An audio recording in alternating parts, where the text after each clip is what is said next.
Welcome to Pleasure Talks. This is our first time trying being live, right? So all of you can give us your comments and questions if you have, and bear with us. We feel a bit nervous right now. Yeah, this is totally new.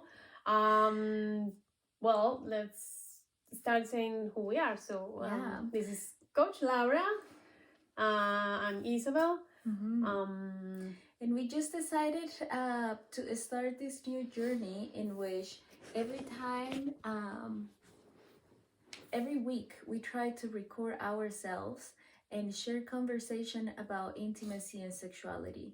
Our first talks have been very vanilla because we're trying to get used to and also getting you comfortable within the topics that we're bringing up, right? Isabel doesn't have a lot of experience in the sex coaching world. So she's the one who's bringing all of the questions, and I tried to respond to the best of my knowledge, right? Last week we first started sharing the conversation about boundaries, and today we wanted to continue that conversation, but instead of the topic being so broad, because we talk about boundaries with friends and family, even to your daughter, you share your experience. And today we wanted to narrow down to relationship and how that dynamic functions.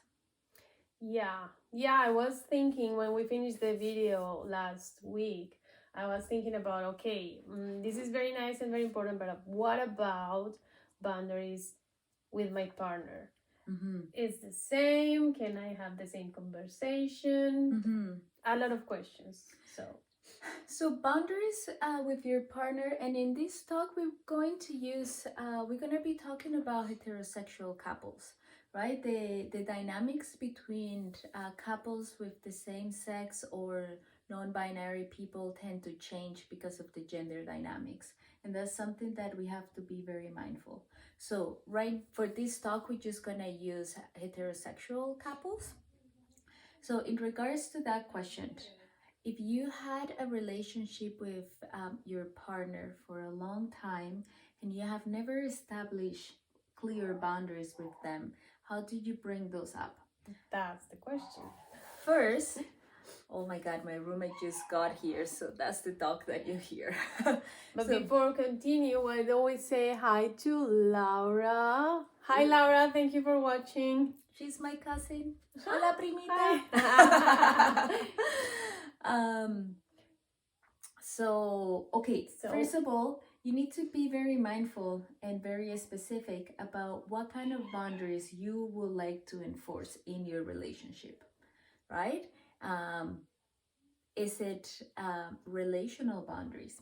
I would like to go and hang out more with my friends and I want you to take care of the kid. Are they more intimate boundaries? I want you to respect my yes and my no when I want to have sexual intimacy with you, right? Are they boundaries about privacy? You are entitled to have your own privacy and keep, they're not secrets, but have your own things that he might not know, because that's just part of who you are as well. So, where do you want this to go? I think because you're a sex coach, let's go that way. Let's talk about the intimacy and how set up boundaries there when a couple is being together for a few months or even years, when one of them is not feeling comfortable with some situations when they're having their intimacy moments, but wasn't unable to say anything. And now that we're learning about boundaries, so for this dynamic, so once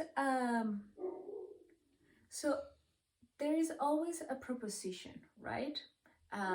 And sometimes because you are together with someone, because of the gender dynamics that has been established for a long time, your male partner feels entitled, to have that sexual part from you. So they say, oh, but I go to work and I bring the money and I do this and I do that, and the only thing that I ask you is that you have sex with me, right? But then within that intimacy, sexual intimacy, the person needs to respect how comfortable you are, because the act of being sexual is for both people to enjoy that intimacy, and not only for the male to enjoy the pleasure and the female to be used as an object, just as a vessel, right? For them to enjoy themselves. So the first thing is for you to be aware of the type of activities that you don't like. We could talk about, I don't know, maybe anal play, having sexual relation through your butt. Because that's something that some people might feel very comfortable and other people might not feel comfortable at all. So when your partner approach you and say, hey, I want to sex with you, I want to have anal sex with you, and you are like,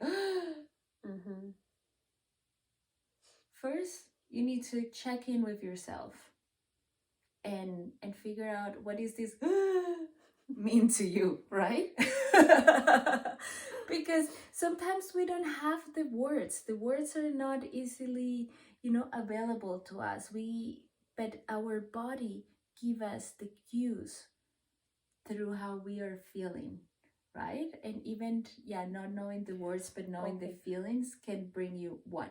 With that example that you bring here, what if it's a couple that is being together for a few years, and before having this conversation with with their coach, let's say the woman got a coach, and before having this conversation, she was allowing her partner to have this kind of sex relationship, and play with her, but she really not enjoy it. But now, how can this person tell their partner who's used to do this that she doesn't like it? And well, the thing is, when you allowed someone, when you allowed your partner to have this kind of sex that you don't enjoy it, you're building resentment, right? And not only resentment towards the other person, but towards yourself. Because every time you say yes when you want to say no, you're disrespecting yourself. And that's a build-up. And it might feel like, oh, I don't think I can ever say no to my partner because I've been saying yes. What is he gonna think of me? And well, he is entitled to think whatever he wants, right? And if he loves you and he respects you, he will be open for you to say, hey, I've been noticing that every time we have anal play, I'm not enjoying it. I know I've been allowing it in the past, but I've been checking in with myself, and I'm realizing that it is a type of activity that is not turning me on. It is leaving me in pain, or whatever other feeling that had come up. And then he will be, let's pretend we're having a conversation, and I say this to you. Picture that you are the male. I think something like, but you never told me that. Why is this happening right now? I understand. I never told you in the past because I didn't feel confident enough, because I want to please you. But in pleasing you, I'm realizing that I'm not receiving the same amount of pleasure, and it wasn't fair to you or to me to keep doing something that I am not enjoying. See, it's not about blaming the other person. Oh, it's because the way that you that you put your penis, right? Or that you do this and you do that. It's not about blaming the other person. It's taking ownership that, yes, I have been allowing that, and I realize that I don't like it, and I am asking you not to do it again. And if you want to do it, then I want to talk about things that are necessary in order for me to even think about enjoying it, right? And then you can bring up the things that you would like to change, or you don't want to do it anymore. But it's not, you can say it's not your fault. I also didn't talk about it. I allow it as well. Okay.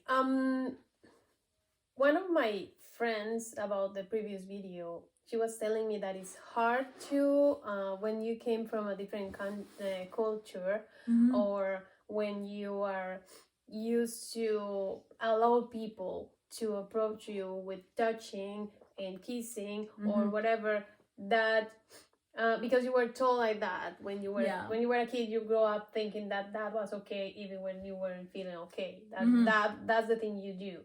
So for someone that is still thinking like that, when it comes to the relationship, if it's hard for some people set up boundaries with people, with friends, family, or even strangers, what about when it's family? What is the partner and they love the partner, but they feel like if I set a boundary, this person is going to leave me because this person is going to think that I don't love them anymore. So how can, is there any tools, is there any tricks, is there any way, or how can this person get to that conversation without putting in risk the relationship? Well, first of all, you have to make sure it is a very tricky situation, right? You could start the conversation by reminding the person how much you love them and how much they matter. And you can prepare the land, you can prepare them to receive the information through the settings. So you can start by saying, I want you to know that I love you very much. I know and I feel that you love me, but I realize some things that I would like to share. And I know that the things that I want to share might make you feel uncomfortable or might make you doubt how much I love you.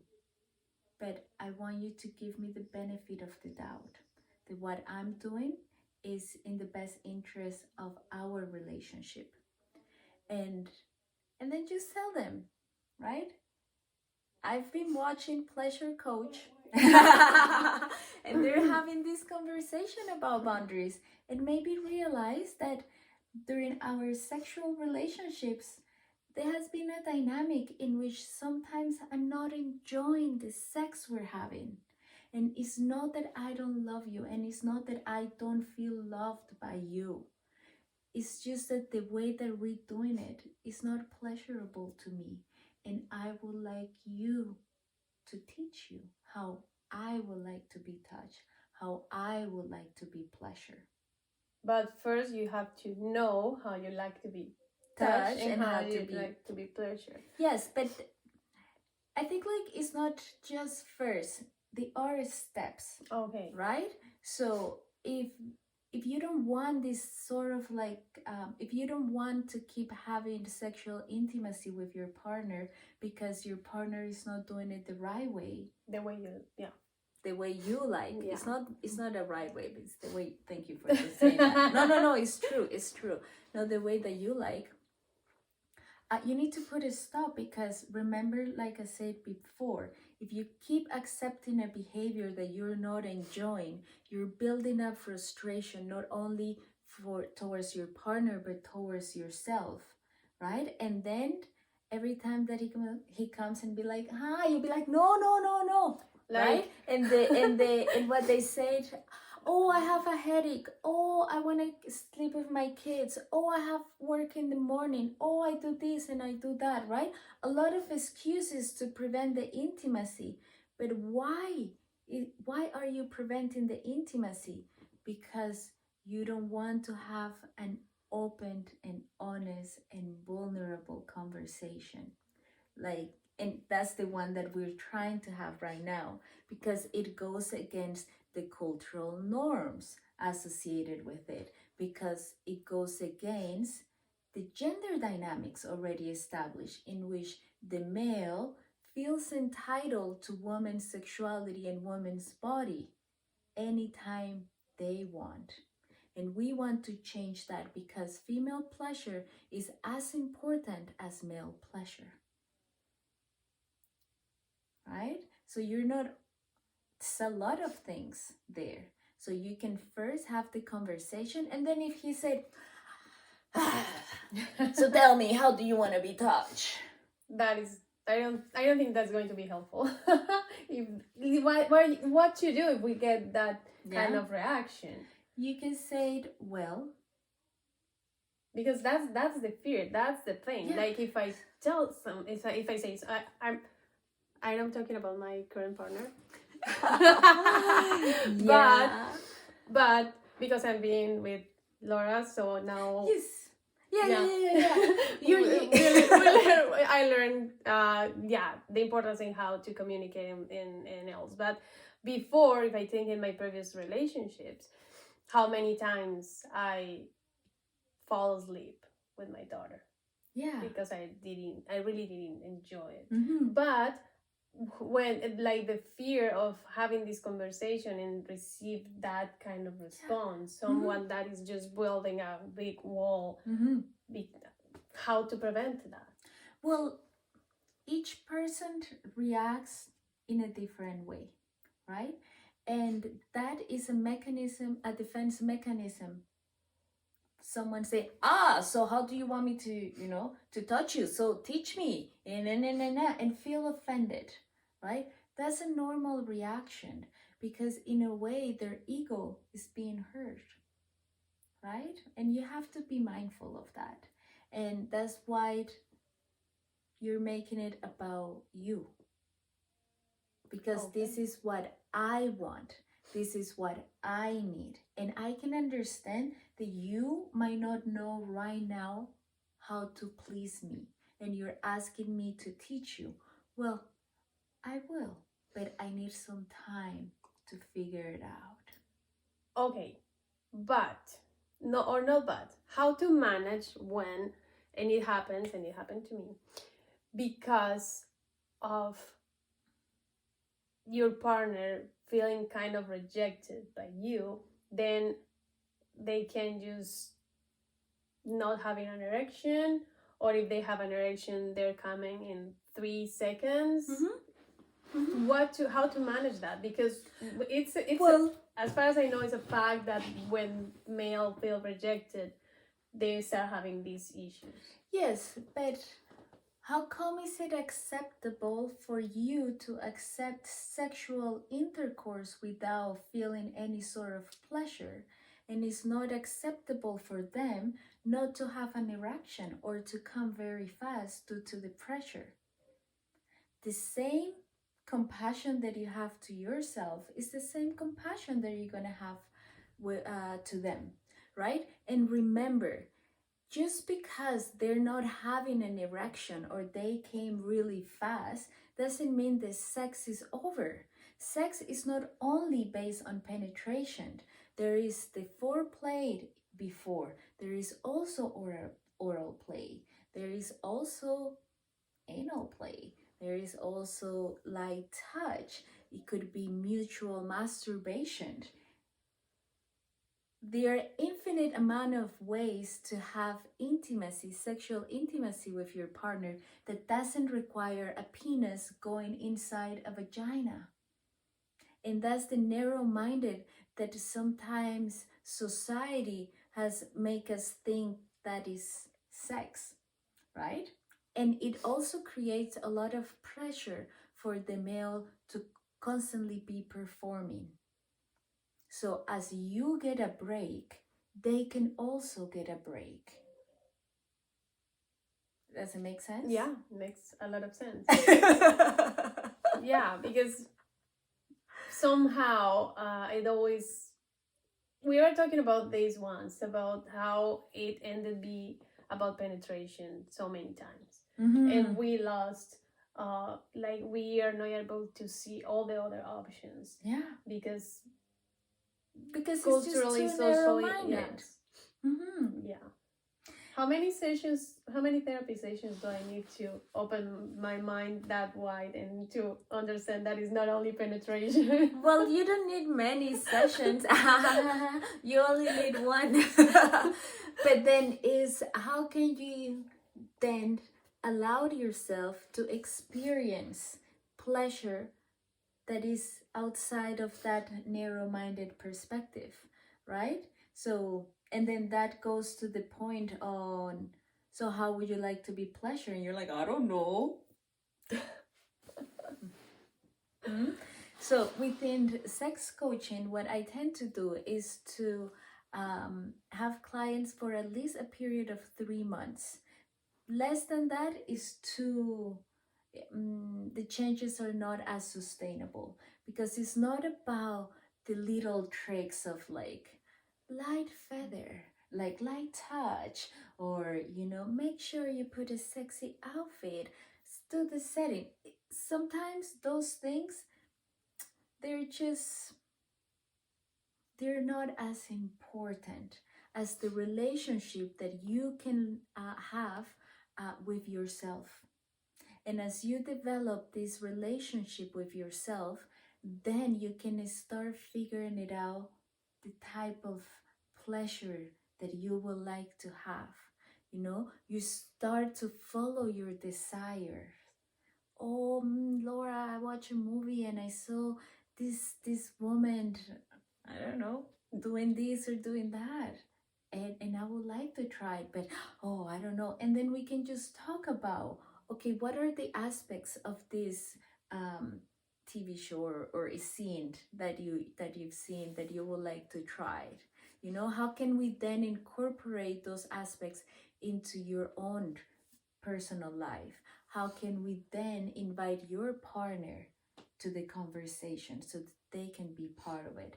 And all of this is a process. It's not only a one session thing. It's a process that takes time, and it also, you need to allow yourself the space to process all of this, because you need to be mindful that you have been in this world for X amount of years, and you have been socialized in a way that said sex is this way. It's okay for you not to have pleasure while having intercourse. It's normal for you to experience pain while having sexual intercourse, right? Oh, if your vagina is dry, then just use lube. But no, I'm not just a vessel, right? My pleasure matters. My pain matters. And if I want to experience pleasure, I don't want to experience pain while accessing, right? So it takes different steps. So the program is about 3 months, in which I have every other week, I meet with the clients for about 1 hour, hour and 20 minutes, depend on how much time you need. I don't try to schedule very rigid times. I just allow a natural time to stop, because the matters of the heart, time Yeah. doesn't work. Right? And in between each one-on-one session, I'd like to have a 15-minute, 20-minute check-in call, right? Just to make sure that whatever we discuss during the one-on-one session, you have allowed yourself the time to process. I tend to give my clients some homework, and I just call it homework, right? But I haven't done mine. you see, that's why the 15-minute check-in call is necessary, because then we can talk about, okay, what is the resistance of doing the homework? And maybe the homework that we established during the session wasn't the most appropriate for you to try it. And then we modify that homework, so you have still another week to try it out before the one-on-one session. So it's not like, one formula fixes everything. No, because each person is unique and you have to go at the rhythm. And it's also very important to be mindful of safety, like you said. What about if my partner gets frustrated and then he becomes aggressive? And I haven't seen him like that before, and then he wants to take you, right? And it could feel like rape, Mm-hmm. right? So I also need to be mindful of how to approach this conversation with the clients where safety is at the forefront. Is there any options for couples to go through the Oh, program? of course, of course. I also do the same method of like 3 months, but then I just have them both. Well, when it's couples, I'd the beginning sessions are a little bit different. I'd meet first with one person and on one for 1 hour ish, and then with the other person for the other couple, the other partner. I mean, for another hour because the needs of one are different from the needs of the other person. And when the couple are together, they are, I sometimes they're not as truthful because Yeah. they don't want to hurt their partner's feelings.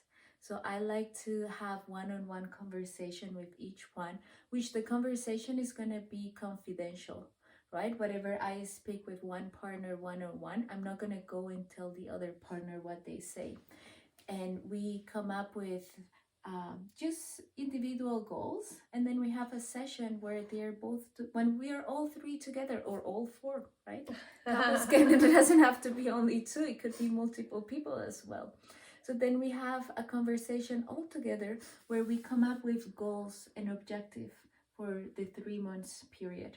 Because for one partner it could be, oh, I want to have more, I want to enjoy more sex.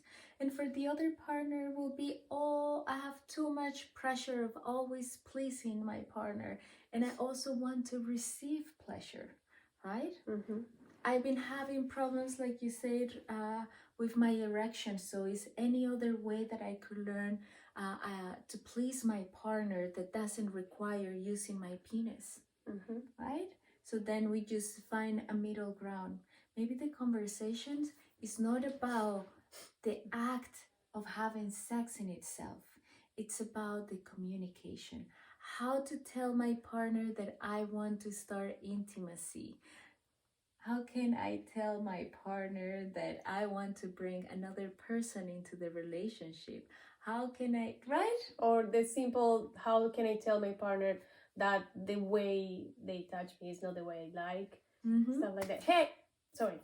Well, the last thing. No, I have a question. Oh, you have a question? At the beginning, you were talking about how boundaries change, or how boundaries change accordingly with gender dynamics, and you were telling us that the whole conversation went around same help me, heterosexual partners. Mm-hmm.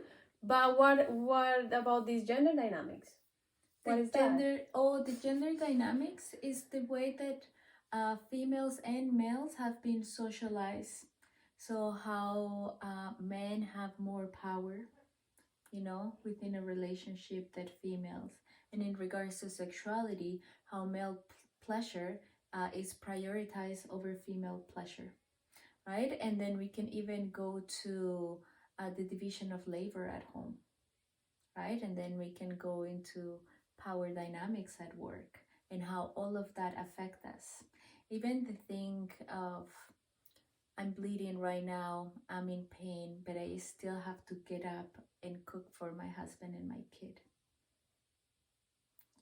So those are the gender dynamics that influences when there is same-sex couples, or non-binary or trans people, couples, the gender dynamics changes, right?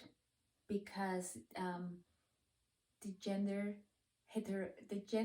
being a male tends to be associated with being heterosexual, right? But then when you still identified yourself as male, but then you like a person of your same sex, so you can be gay or homosexual, then the division of labor change, right? It's not the same assumptions, and even allowing your male partner be more feminine is something that becomes more acceptable than sometimes in heterosexual relationship where the female sometimes doesn't feel that she can be more masculine or Or more vice versa dominant. or more dominant, right? Okay. So that's why there is a lot more flexibility on relationships that are not well, that doesn't follow the heterosexual pattern. So somehow, uh, you're telling us that couples that are the same sex or gender, help me with that, the setup of boundaries is easier with No, heterosexual couples? not that they're easy, but there is a lot more flexibility, right? Because then they face the discrimination they get for having desires for the same sex partners, right? So they felt the discrimination of not being fully accepted in the past. So they don't want to bring those dynamics into their one-on-one relationship. So that's why they're different, but it doesn't mean that their relationships are perfect. Oh, yeah. Yeah, and it doesn't mean that they also don't have problems within intimacies. No problems, just challenges. I have, during the time that I've been a sex coach, I had couples who are the same sex, different sex, multiple. They allowed not only one partner but multiple partners, and how to manage the dynamics.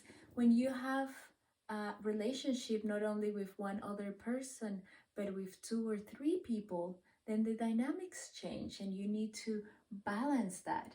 Is it the relationship are going to be hierarchical? You're going to have a main partner and then two others, or they're all going to have the same amount of power within the relationship, right? So the challenges are different, but for the specific topic of today, well, at least the first part of the conversation, I wanted just to focus on heterosexual couples. Yeah. Because the gender dynamics between man and a woman are more marked within the society. Okay. What can you tell us that the highlights of the talk of today? The highlights of today's talk. Anything else? Well, no, because we're running out of time. Well, the highlights, we just went through different. The first part is to be mindful that every time that you accept intimacy that you're not enjoying, you're building up frustration, and that frustration can turn into disconnection with your partner and with yourself. So every time you allow that, you disconnect from your body, and you lose a little bit of respect and self-esteem from yourself. We also talk about the different ways of approaching this topic to your partner. You have to make it about you, because if you start pointing fingers, right, that's when the person is gonna feel like, what the fuck? But you've been accepting it. Yeah, I've been accepting it and I want to change. The other thing that we talk about is, what about if I don't know how to be pleasure, right? So then coaching is a really good tool for it, because I can guide you into discovering what is it that you want, what is it that you like, based on homeworks and the story that you tell me and your fantasies and how much you allowed yourself to start feeling and experiencing that pleasure. And well, and the last one was, what about couples that doesn't follow within the heterosexual pattern? Well, that's just another topic that we could we could have the next time. Okay. Thank you very much. This was our first Yes. live.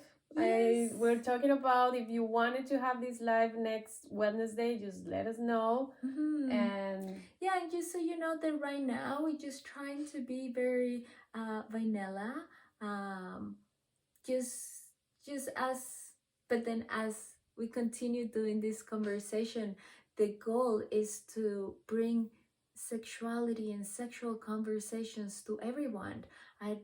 Our goal is that you don't have to always look all pretty with little amount of clothes in order to have access to this conversation. We want everyone to be able to have it. So thank you so much, Norma and Laura and Windwater True and Saida, for watching us today. And if you want to watch the replay, we're gonna have it available in our Instagram and in YouTube. Also, we have our YouTube channel where all of our recorded conversations are there, and you can tune in. So if you have any questions or comment, please let us know. You can send us a DM, you can write it down in the comments. And yeah, and thank you so much. Thank you. We will see you all next week. Yeah. Thank you. Bye. Bye. And yeah.